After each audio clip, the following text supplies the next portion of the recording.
चलते हैं बिहार की कहानी हम आपको सुनाते हैं। बिहार में एक ऑटो वाले को सिर्फ इसलिए मारा पीटा गया क्योंकि उसने साइड देने में देरी कर दी थी। थानेदार साहब को अपनी वर्दी का रुआब था। मारा और मारने के बाद पूछा कौन जात हो। पता लगा कि ब्राह्मण जात का था तो उसको थूक चढ़वा दिया। थाने में ले जाकर बेरहमी से उसे पीटा। यह सिर्फ एक व्यक्ति पर अत्याचार नहीं था, उस व्यवस्था का नंगा सच था जो जात को इंसानियत से ऊपर रखता है।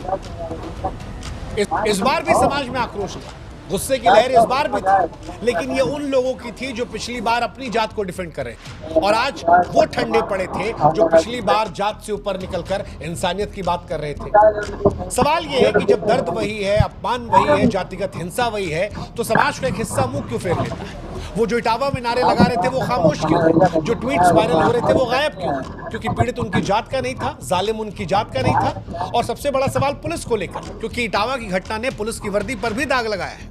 एएसपी राकेश कुमार कहते हैं कि मामले की जानकारी मिली, जांच की गई और जब जांच हुआ तो पता चला कि थानेदार के खिलाफ जो आरोप लगाए गए हैं वो सही पाए गए हैं। अब अगर थानेदार के खिलाफ आरोप सही पाए गए, उसने मारा पीटा थुक चटवाया, तो सवाल ये है कि समाज की संवेदनाओं का ज्वार निकल कर क्यों नहीं आया? खामोशी क्यों? क्योंकि जात नहीं थी? कल तक जो जात से आगे बढ़कर इंसानियत की बात कर रहे थे, आज क्यों?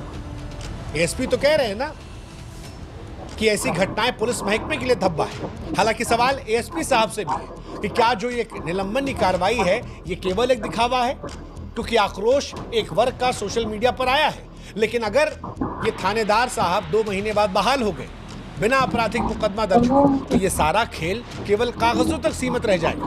और सवाल ये भी कि पुलिस में ऐसी जातिवादी सोच वाले अगर अधिकारी बैठे हैं तो फिर आम जनता न्याय और सुरक्षा की उम्मीद कैसे करेगी?